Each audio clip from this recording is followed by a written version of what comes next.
asalaamaaleykum wa rahmatullah mbokku Cap Sénégal naataange mu lëkkaloo ak sunu Kër FM de la première radio panafricaine des maîtres depuis Los Angeles dellu si nanu ni nu baaxoo di ko defee rek ay bés bu jot si waxtu wi fas yéene ànd ak yéen si seen émission xew-xewu diaspora xew-xewu diaspora seen xarit Chérif El Walid di leen ko defal feggoog soxna Dégène Diop waaye tey nag nu am invité bu am solo bu nu fas yéene jàkkaar lool. mu doon koo xam ne nag wax dëgg yàlla dañuy ñaan rek nu may nu bañ a jaar si tur bi parce que fa mu nekk ak la mu fay liggéey la moom garde pénitentiaire la nekk si benn prison bu nekk Texas li waral waxtaan wi tey nag mooy prison boobu nekk Texas dafa am sunu mbokkum sénégalais bu ñuy wax Ousmane Sarr boo xam ne dañu ko jàpp si ay mbir dañ ko jiiñ moo deful bon ñun xamuñu. waaye daal teg nañ ko ci deram te ni du boobu yoon rek la ko mës a def ba nu tëj ko penu 50 ans d'emprisonnement ferme juróom fukki at mu war ko tëdd kaso jot na tëdd nag fukki at ak juróom-ñaar ci kaso bi gannaaw bi loolu amee nu ni mënuñu xool ay mbiram lu dul fekk ab diir loolu yëpp nag defe naa dégg nañ ko ci ay rajo fii ci Sénégal nu wax ci nu dégg ay télévision fii Sénégal aussi nu wax si waaye tey nag ñun dañu fas yéene jàkkaarloo koo xam ni ma ngay liggéey sa kaso ba nga xam ni fa la nu denc Ousmane Sarr mbokk yi di leen nuyu di leen ñaanal jàmm di ko ñaanal réew mi yëpp di ko ñaanal àdduna bi yëpp foofu la nu fas yéene dikk ak yéen tey kon nag du ma def lu dul jox soxna Dégène mu nuyonte ak yéen rek sunu paree gan gi aussi nu jox ko mu nuyoo nu daal di jubloog yéen si waxtaan bi soxna Dégène lan nga nuyoo auditeurs ak auditrices yi nu àndal si waxtu wi. asalaamaaleykum sunu Kër rajo FM ak Cap Sénégal naataange ànd na soxna Dégène di leen nuyu di leen ziar di leen jox seen wàccuwaay tey nag ñu amoon benn gan bu important bu ñu bëggoon dalal ko waxtaan ak moom ci mbirum Ousmane Sarr ñu am ci ay leeral incha allah sunu gan ñu ngi lay dalal di la ziar. jërëjëf soxna Dégène sunu gan ñi ngi lay dalal jàmm di la nuyu di la ziar bu wér di la jox nag nga nuyoo wax nu it yow yaay kan donte kon tur bi mën nañ see bañ a jaar waaye nag nga présenté wu aussi nos auditeurs yeeg auditrices yi xam yow yaay kan kon nag dañ lay bàyyee kàddu gi rek. asalaamaaleykum Chérif El Walid asalaamaaleykum soxna Dégène Cap Sénégal naataange basé à Los Angeles ma leen di nuyu di leen ziar waaw man may présenté wu ma doon seen mbokku sénégalais nekk fii ci bitim réew ak yéen ci États-Unis donc ma leen di remercier ci invitation bi ngeen ma invité tey muy seen benn émission bi ngeen di def dans le cadre de la pénitence donc mu doon domaine boo xam ne ci lay yëngu donc ma nekk à votre écoute. jërëjëf defe naa ni gan gi di gan gu mot gan kon soxna Dégène defe naa ni waxtaan wi nu tax a jóg kii bu si waxee lépp lu mu si wax lu nu war a mën a doy loola moom mi nga xamee ni ma ngay liggéeyee si prison boobu di kaso ba nga xam ne fa la nu denc sunu mbokk moomu sunu mbokkum sénégalais boobu di Ousmane Sarr waaye soxna Dégène man li may daal di bëgg a laajte gan gi mooy mbirum Ousmane Sarr ñun Sénégal ñi ngi koy dégg fii si rajo yi si télévision yi waaye moom mi nga xam ni yaakaar naa ni fi nu toll nii moo nu gën a jege fa Ousmane Sarr nekk gën noo jege Ousmane Sarr tey sunu mbokku sénégalais moom la ñuy laaj mbirum Ousmane Sarr naka la demee ak Ousmane Sarr fa mu nekk lu ko fa teg ak moom lan la si xam ak Ousmane Sarr si yan condition lay dund si jamono yii laaj boobu moom laa ko bëgg a laaj nu bàyyi ko nag déglu ko si bu tontoo ba pare rek soxna Degen nga dem ak moom si laaj kon nag laaj baa ngoog ñi ngi lay déglu dalal jàmm. Chérif Aliou Walida soxna Degen ma ñëw directement ci tontu bi xëy na peut-être li ma leen di ñaan rek mooy ma mun a garder l'anonymat pour surtout raison professionnelle waaw donc Ousmane Sarr bi ngeen may laaj effectivement j'ai eu à le rencontrer fii ci prison bi may liggéeyee li indi daje bi laay commencé mooy dama am sama benn rakk bu ma mos a wax waxam donc mu contacté ma ne ma yow de ñun dañu am un homologue sénégalais bu nekk ci kaso yi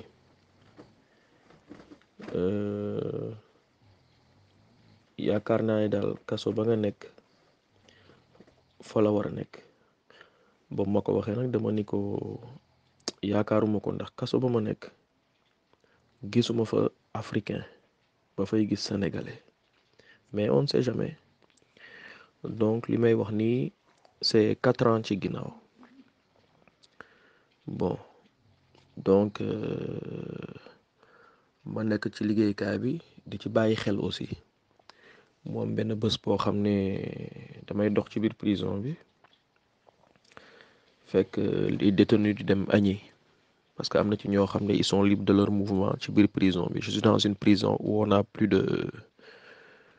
2300 prisonniers à peu près donc département bu nekk am na département yoo xam ne ils sont libres de leur mouvement ci biir kaso bi am na ñoo xam ne nag dañu nekk en cellule du ñu génn ça dépend ci secteur yi rek donc waa jërëjëf sunu gan ñu ngi lay gërëm di la ziar Chérif boo amee beneen question ñu mën ko yeewi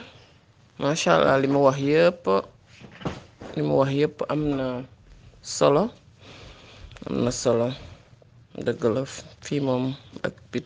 bitim réew ak Sénégal a ci yem xale yi soxla nañ encadrement macha allah. dañuy jàpp ne 50 ans dafa bëri effectivement bëri na mais aussi da ngeen di jàpp ne aussi ñun bokkuñu ay éthique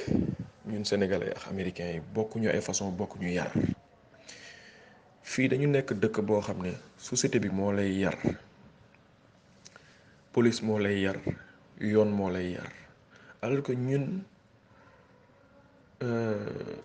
dafa am lu ñuy rus dafa am lu ñuy ragal ñun dañuy xool ndax suñu mbokk yi dañ ci dégg dañuy bañ suñu mbokk yi dégg ñu ci lu bon dañuy xool suñu doom yi xool suñu sët yi xool suñu entourage xool suñu dëkkandoo fii nag bokkul fii yoon lay yar dafa am loo xam boo ko defee yoon dal sa kaw nga defaat ko yoon gën a dal sa kaw noonu ba nga xëy ñëw la tëj nañ la perpète fii ngay gis ku ñu tëj 5000 ans fii ngay gis ku ñu tëj 1000 ans alors que nit ki pour mu dund 100 ans sax problème la mais c'est-à-dire ni ñuy dóoree peine yi fii mooy dañ la koy dajaleel dañuy wax ne da nga yoroon paaka yoon nee na ki yor paaka attaqué ni tax paaka temps lañ ko war a tëj ñu jox la le maximum ñu ne la bi nga koy def guddi la ñu jox la le maximum donc dañuy dajale peine yi di ko dajale ba ñu ne la tëj nañ la 1000 ans donc 1000 ans mooy perpète rek mooy perpétuité amul benn différence man gis naa fi ñuy wax 5000 ans gis naa fi ñuy tëj 1000 ans gis naa ñuy tëj 500 ans daf ma doon jaaxal au début mais après il faut nga comprendre système bi ni muy bindoo pour nga mën a comprendre peine yooyu. un premier délit bi ñuy wax ne moom la def boo xam ne yoon àtte na ko ci woon ba pare mu am beneen deuxième délit boo xam ne nee nañu moom la def mooy li mu rëcc policier yi yoon doon ko ci topp donc yoon doon ko wër ndax loolu donc mu am le dernier délit bi mu def waaw ci li ma xam defe naa Sénégal aussi c'est pareil dafa am loo xam ne bu la ci yoon jàppee àtte la xëy na dina am lu mu lay may mooy le fait que yow mosoo dugg kaso le fait que c'est ton premier délit yoon dina ci def tuuti tolérance même buñ la daanelee sax dina am loo xam ne dañ la ko oyofal boo ko defaatee nag dañuy xool ne yow defoon nga ko defaat ko donc àtte bi day gën a diis effectivement waaw nga defaat ko une troisième fois nag foofu moom yërmande dootu fa am donc àtte bi day diis lool lool lool lool lool. waaw donc li may wax nii ça fait 4 ans ci ginnaaw donc bi ma xoolee tuuti xool la ko fa indi gëstu tuuti ndax aussi je tiens à préciser une chose mooy le fait d'être pénitencier di liggéey ci système pénitentiaire bi ne me donne pas accès à son casier judiciaire wala à son passé ku nekk rek ak fi ngay yem ku nekk rek ak li nga xam ne mooy sa liggéey man par exemple yoon mayuma may dem di fouiller dans son passé wala dans son casier judiciaire mais c'est vrai que dinaa xam li nga xam ne mën naa xam li nga xam ne moo ko fa indi mën naa xam aussi li nga xam ne mooy ay activité am ak yooyu mais dans la limite de mon travail li nga xam ne mooy loolu laa war a xam ci kaso bi mais yoon mayuma may dem di fouiller ci paasem li may wax ne dañ ci war a bàyyi xel mooy bu ñu waxee ndikki tëj nañ ko 50 ans wala 100 ans en général man mbokk ci li ma gis fii boo tëddee sa moitié peine tey moom 50 ans bi ñu ko tëj normalement su tëddee 25 ans dafay gis parole office bi mooy dem demander parole c'est-à-dire bu defee moitié penam bu fekkee ne xool nañ ne conduite am ci biir kaso bi baax na bu fekkee ne gis nañ ne deful ay yeneen bêtises ci biir kaso bi wala ay yeneen délit ci biir kaso bi je veux dire conduite bi c'est acceptable parole office bi daf koy may mu ñibbi bu defee moitié penam te d'après ce que vous dites def na 17 ans ci kaso bi normalement su defee 25 ans ci kaso bi war nañ ko mën a bàyyi mu dem mais liberté conditionnelle lay doon comme on le dit au Sénégal soit dañ koy dugal ci benn programme bu fekkee ne koo xam ne par exemple dañ ko jàpp pour conduite en état d'ivresse kooku par exemple mun nañ ko dugal ci programme boo xam ne dañ koy dugal ci programme boo xam ne dañuy fexe mu bàyyi naan programme boobu rek su ko respecté wul dañ koy indiwaat ci biir kaso bi mooy loolu mooy dafa violer parole bi ñu ko jox dafa violer kii bi daal donc moom par exemple mun nañ ko dugal ci programme forcer ko pour mu liggéey di fay taxe bu fekkee ne respecté wul loolu ñu indiwaat ko ci kaso bi mais loolu il faut nga def sa moitié peine soo ko gis parole office bi. yàlla dafa def quelque temps après li may wax ni c'était 4 ans ci ginnaaw quelque temps après moom dafa amoon benn blessure ci loxo xawma blessure lan la woon donc il devait avoir une intervention chirurgicale loolu moom ko wax ci gémmiñam donc ñu transféré ko ci beneen prison boo xam ne dafa am dañuy def loolu dafa am hôpital donc il a été transféré nekkatul ci prison bi ma nekk mu ngi dans le même système pénitentiaire bi ma nekk man mi ci beneen prison donc loolu daal la rek mën a wax ci Ousmane c'est vrai que je vous ai parlé avec beaucoup de réserve ndax am na yoo xam ne mënuma ko wax ndax yoon mayuma ko j'ai pas eu à contacter sa famille ndax wax na ma ñan ñooy ay mbokkam ak fu ñu ne mais yoon mayuma man moo contacter famille am waaw ku nekk rek da nga koy xool ci sa bopp waaw donc nit la nag comme man ndax fa mu nekk jommul kenn man mënoon naa fa nekk wala keneen nekk fa wala keneen ak keneen dem kaso nag ne veut pas dire que da nga bon. waaw soxna Degen li may laaj mbokk nag nu soog a tàggoo mooy dama bëgg a xam aussi ndax ni mu gisee comportement Ousmane Sarr si biir prison boobu mu nekk ak ni mu déggee ay mbiram ni mu demee li mu si jot a xam est-ce que am na yaakaar ni 25 ans yooyu nuy wax su motee moom mën a am chance su bénéficier si yooyu nu doon wax nii léegi ba nga xam ne wax dëgg yàlla dina génn kaso loolu aussi nag bëggoon naa ko laaj moom ban yaakaar la si am voilà kon nag mbokk loolu daal boo nu si tontoo dina baax lool sax. donc pour continuer toujours mon message ma gis kenn kuy dox vraiment xam nga sénégalais moom foo ko gis ci monde bi da nga koy xàmme alors mu niru ma trop sénégalais ma interpellé ko mu taxaw donc ma identifié ko def li nga xam ne moom la ma yoon may questionné ko tuuti ñu waxtaan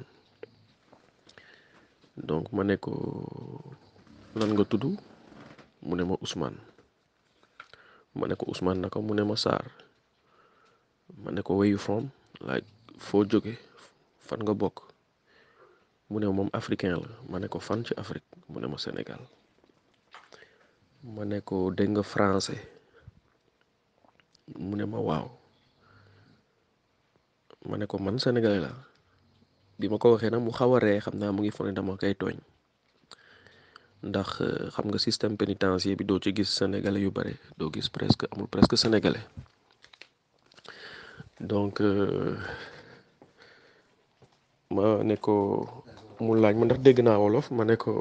waaw dégg naa wolof ma làkk wolof bi ma ko làkkee wolof nag vraiment affaire bi jëlee ko kaw trop affaire bi bett ko donc daal ñu xaw a waxtaan mais nag dafa am loo xam ne aussi dama ci am ay limites surtout par rapport à mon travail dafa am lu ma yoon may ak lu ma yoon mayul donc ma xamante ak moom mais yëpp dans les limites yi nga xam ne fa laa mën a yem ak moom donc foofu la xamante bi jóge ma ak moom. waaw comme je disais rek j'ai pas pu contacter sa famille waaw mais li ma leen mën a wax rek mooy je sais que ba ma koy mujj gis amoon na quelques problèmes quelques ennuis ak yenn groupe yu nekk ci biir kaso bi yenn groupe prisonniers yi nekk ci kaso bi loolu moom du ñàkk ci biir kaso bi donc man leen rek laa mënoon def mooy défendre ko wala jàppale ko ci côté boobu wala veiller à sa sécurité parce que loolu aussi ci sama wàllu liggéey la bokk ci sama liggéey la bokk liggéey bi may liggéey fu mu nekk nii maa ngi ci section li ñuy wax CIT mooy contrebande interdiction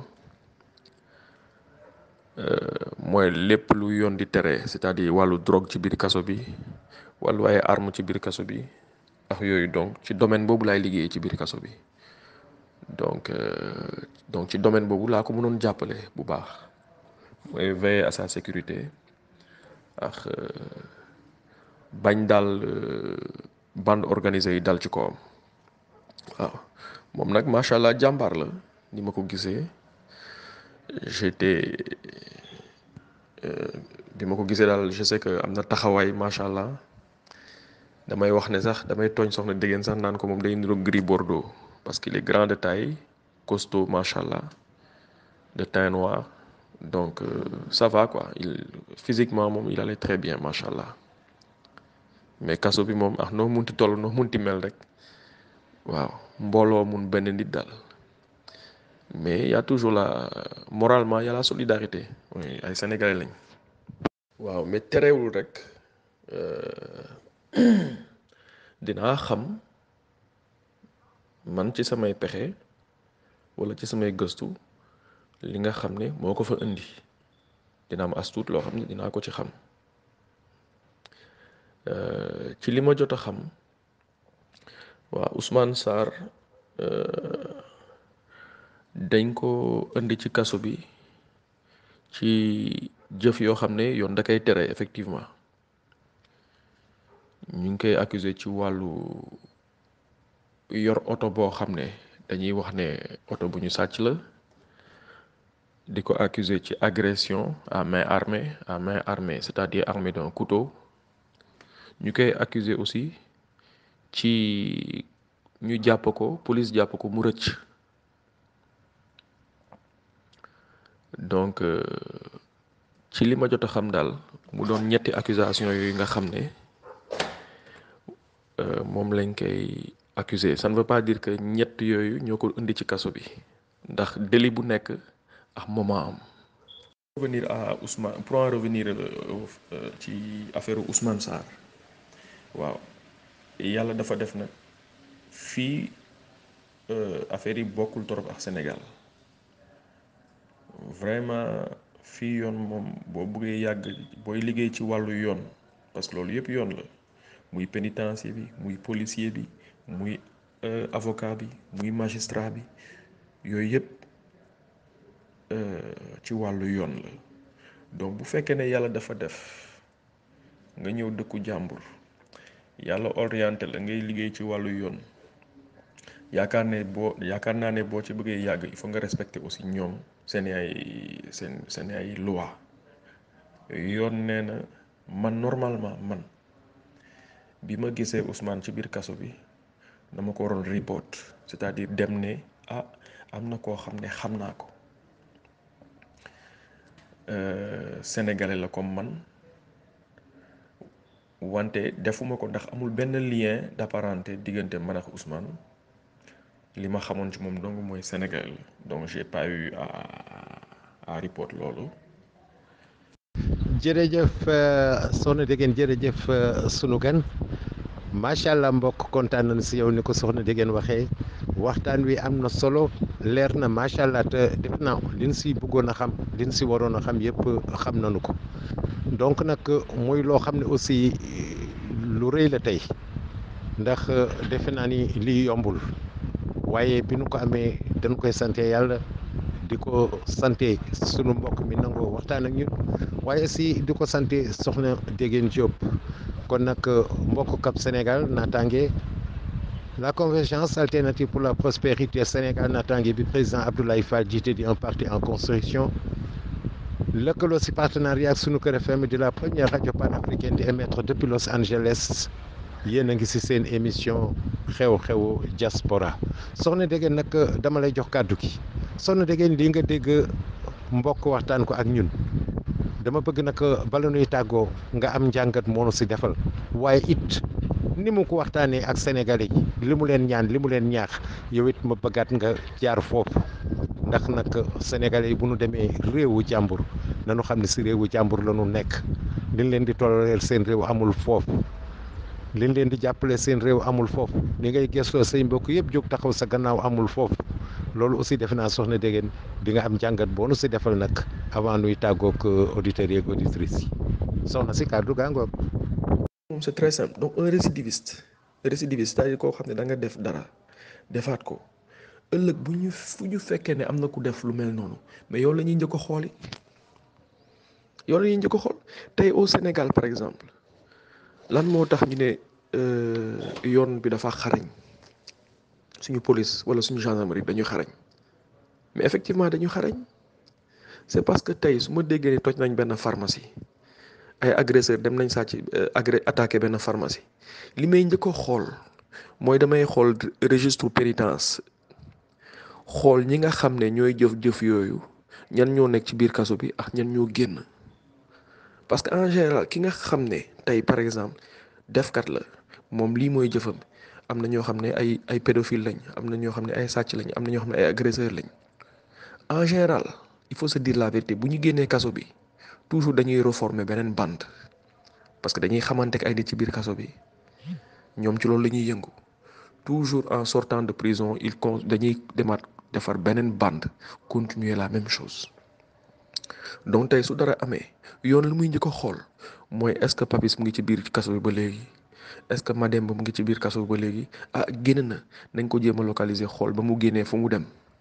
ndax dellu na kër jabaram ndax mu ngi dëkk Géejawaay ba léegi ndax mu ngi dëkk Plateau ba léegi ci lan lay yëngatu. donc dañuy xool ñi nga xam ne génn nañ kaso bi ñi nga xam ne ñoo doon def jëf jooju nga xam ne ñu ngi wër ki ko def ak ci lan la ñuy yëngu ak fa ñu nekkoon jour bi nga xam ne jëf boobu am na. C'est toujours moi Chérif, déglu naa sa question. waaw xam nga erreur judiciaire moom dina am partout dans le monde muy fii di Sénégal di feneen ndax ay nit yu mel ne ñun rek ñooy àtte te amul ku dul juum waaw mais man damay jàpp benn affaire rek mooy gis nga nit ki parce qu'il faut appeler les choses en leur nom am na loo xam ne buñ la ci fekkee ñu xool ne yow defoon nga ko nga def ko dem defaat ko vraiment pour ñu setal la day jafe waxuma ne nag moo def mais am na ci yoo xam ne moom ci boppam nangu na ne def na donc da ngay moytu buñ la jàppee ci ay affaire agression wala vol fépp foo xam ne yaa ngi fay dégg ne sàcc am na fa sax bu fa romb waaw booy jëndi oto demal jënd ko fi nga xam ne foofu yëpp day légal yëpp day jaar yoon demal ci diila bi nga jënd fa oto bu fekkee yow nee nga oto bi dañ ko sàcc jaay la ko kii la ko jaay moo ko sàcc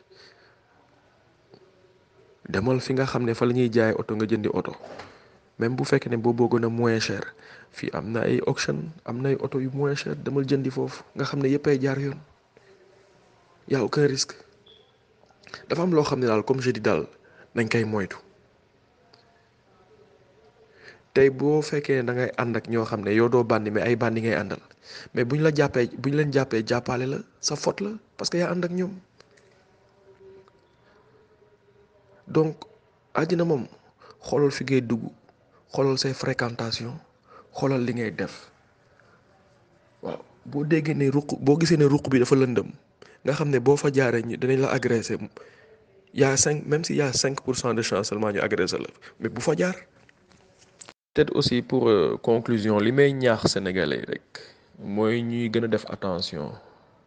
comme je disais kaso jommul kenn nekk ci kaso bi ne veut pas dire que da nga bon mais erreur sax dina dugal nit ci kaso di nga ànd ak jigéen sax mu piège la wala mu def ay jëf yoo xam ne yow ko góor ki yaay retrouvé wu ci biir kaso bi di nga topp sa xol xeex ak nit def loo xam ne xëy na nit kee la tooñ sax mais nga def loo xam ne yow tu te retrouves en prison donc li mën a dugal nit kaso dafa bare di nga ànd ak sa jabar di tooñ ko wala góor tàpp ko wala yooyu nga défendre sa jabar wala sa yaay tu te retrouves en prison yooyu yëpp day am donc li may ñaax sénégalais yi nekk bitim réew rek mooy ñu gën a def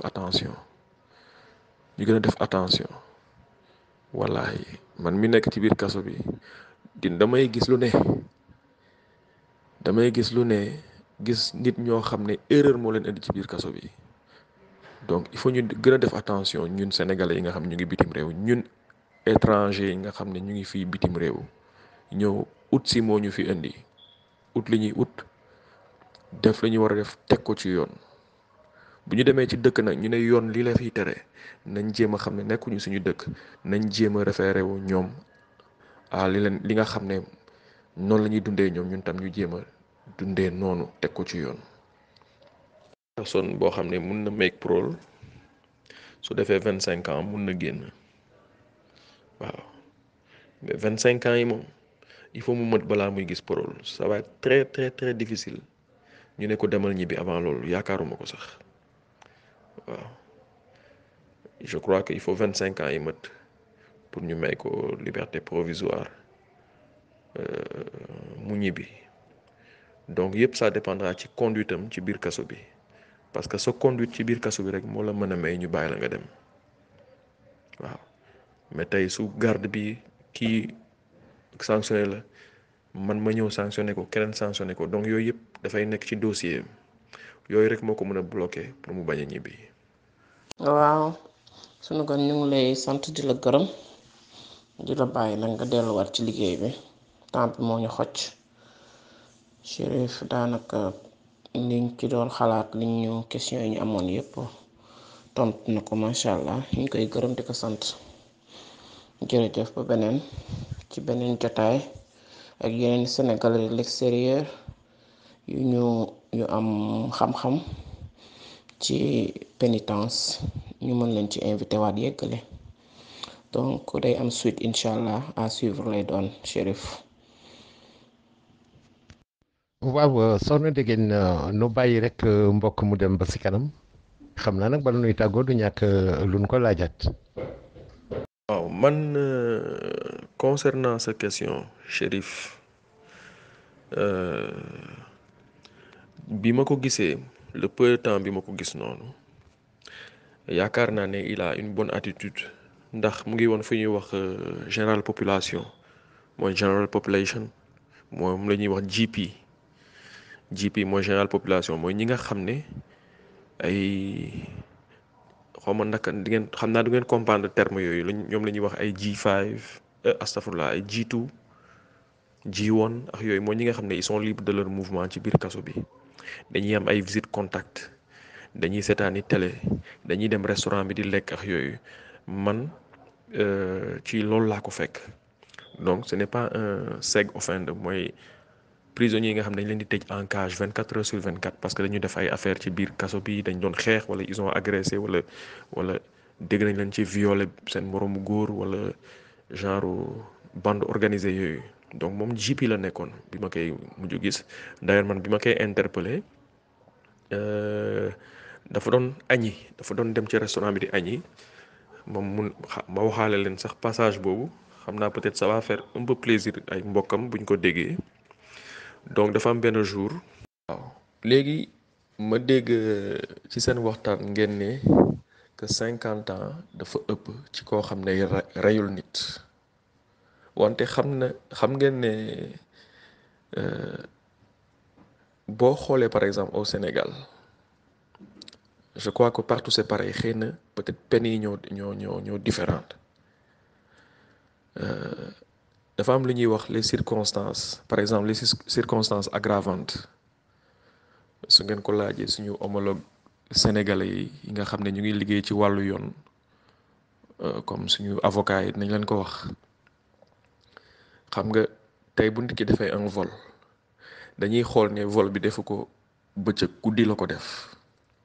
donc ñu koy wax vol de nuit loolu peine bi du bokk ak ki nga xam ne bëccëg la doon sàcc ñu ne vol à main armée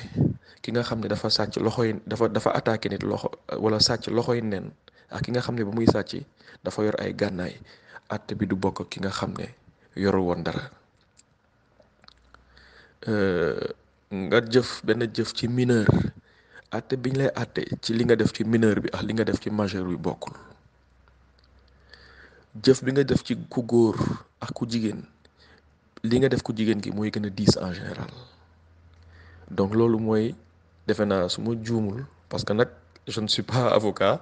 je suis juste pénitencier mais dina am lu tuuti loo xam dinaa ko ci xam mooy les circonstances aggravantes donc loolu yëpp ay peines yuy yokku la yoo xam dañ koy teg ci ay peines te je crois que Sénégal aussi c'est la même chose.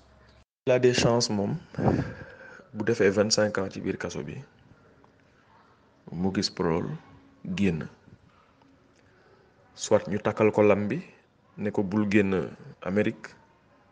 bu fekkee ne il est de nationalité américaine wala ñu dugal ko ci programme boo xam ne bu respecté wul programme bi ñu indiwaat ko donc yooyu yëpp da ciy am donc il a ces chances là ñi li ñuy jàpp rek mooy tëj nañ ko 50 ans dina tëdd 50 ans ba mu jeex am na ñu koy tëdd ba mu jeex mooy ñi nga xam ne di leen di tëj without parole c'est-à-dire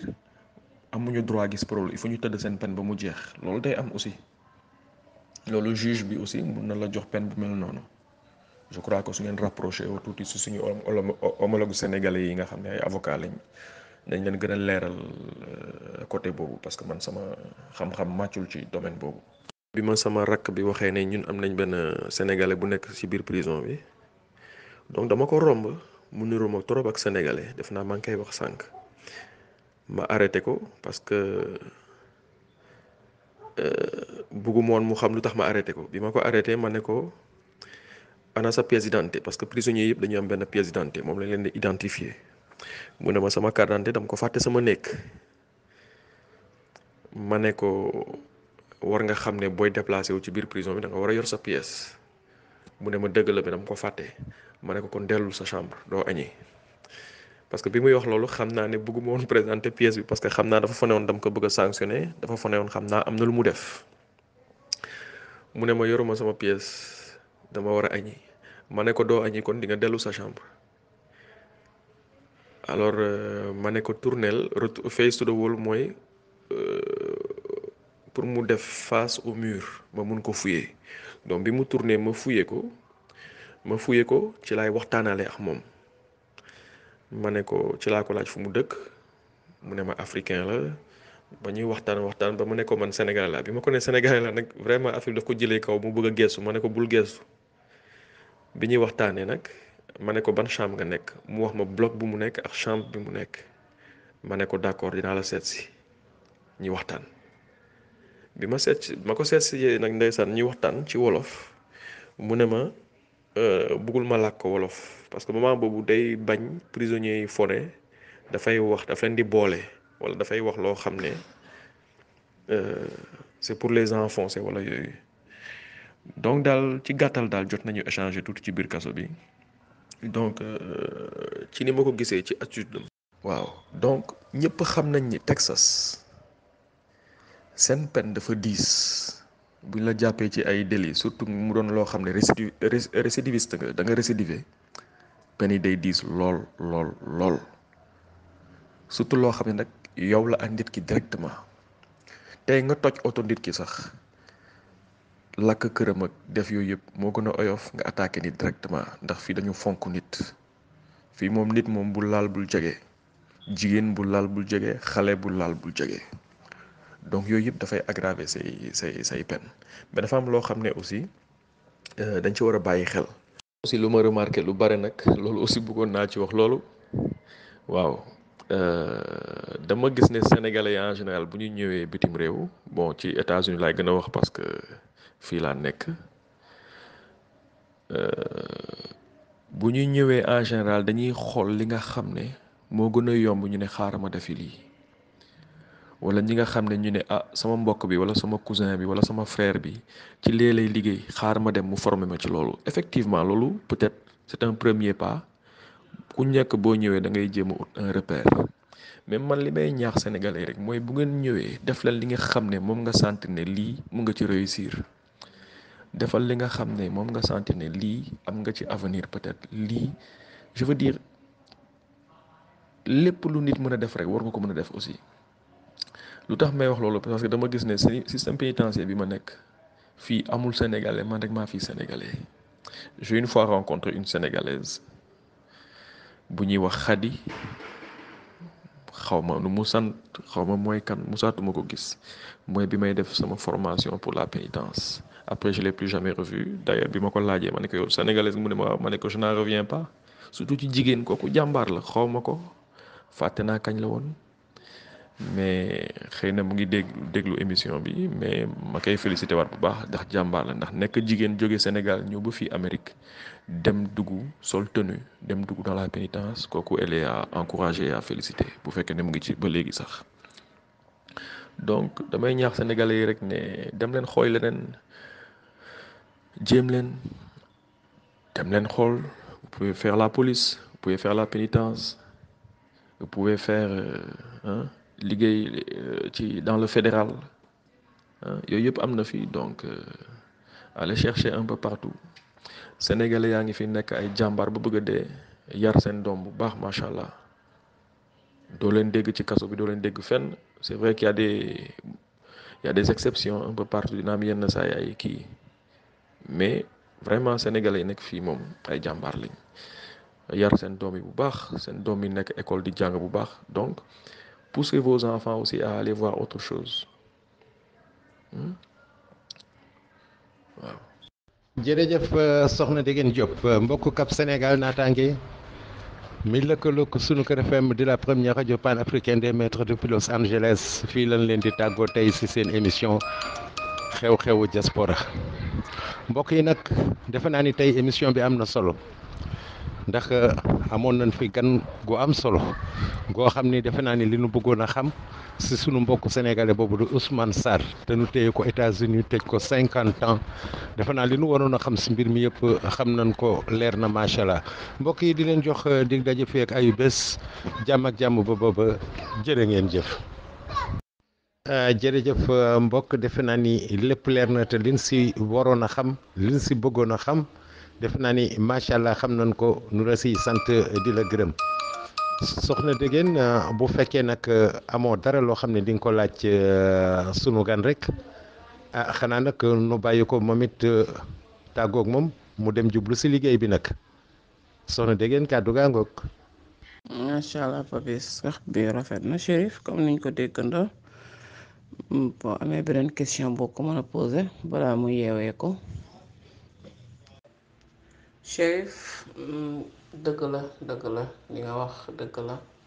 moom it waxam rafet na te tegu na ci yoon waaw Chérif xanaa li ñuy wax fii ci xew-xewu diaspora rek li nga xamante ne mooy laal fu ne ci képp kuy sénégalais nekk ci diaspora bi mooy nekk ko sa réew du Amérique rek soo jëlee sa tànk teggi ko génn Sénégal rek yaa ngi ci diaspora bi soo éthique dafay am sànq sunu gan bi wax na ko gis-gis dafay am yow li nga yaakaar toujours day am mbetteel ci benn réew bi nga nekk parce que bokkoo leen niñ leen yare bokkoo leen gëm-gëm bokkoo leen religion loolu yëpp ëmb ko yow chaque jour Chérif dama lay wax ni man ci parent lay dellu parent lépp ci moom la yaay defar yàlla tegal la sa loxo teg ci loxo nga am jàmm nga ñàkk defar yàlla teg ci loxo nga am jàmm walla doo am jàmm wax ci mooy ku ci nekk danga war a góorgóorlu moo góorgóorlu boo ko déggee dafa ëmb lu bari góorgóorlu mooy tax a nekk góor jóg taxaw prendre ses responsabilités xam ne ñii yaa leen indi ci bi àdduna demandé wuñu à naître sa rôle ba ñu judduwee ci ba ñu judduwee ba ñuy sàngoo suuf sa responsabilité lañ nekk so métti na métti goo xamante ne parenting laay wax mooy nekk parent dafa métti te nit ñi duñ leen ko mooñaale duñ leen ko jàngal dañ lay jël rek ba max la ngay dem ak moom di dem ak moom te yow xamoo li la war so loolu lu important la xam nga touché na foofu ci yenn côté yi li mu wax yëpp daal moom macha allah kenn mënu ci teg dara wax na lépp il faut ñu gën a yokk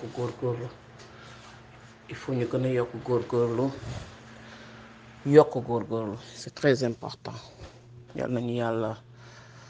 may ñu gudd fan ak wér ñu yeggali liggéey bi teg xale yi ci yoon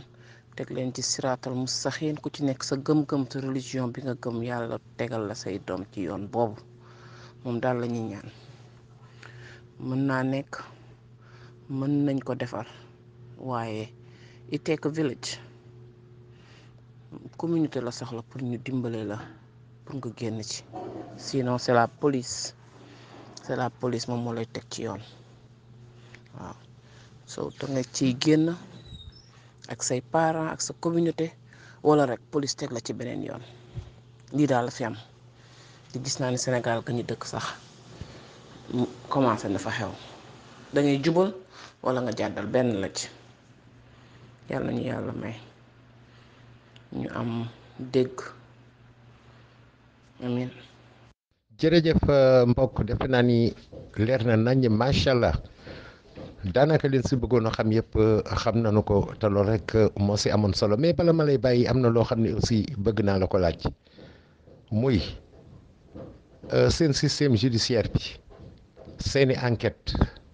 est-ce que liñ si jum bari na wala bariwul est-ce que yow gëm nga ni su fekkee ñoom dem nañu ba teg lii si ndoddam maanaam ba accusé kooku yow gëm nga ni ñoom def nañu liggéey bu mot bi war ba gis ni lii wax dëgg yàlla moom moo ko def tax nu teg ko wala ay erreur judiciaire dina fa faral di am ba nu fay teg nit loo xam ni vraiment def ko mais erreur judiciaire lay doon loolu nag rek laa lay laaj nu déglu la si.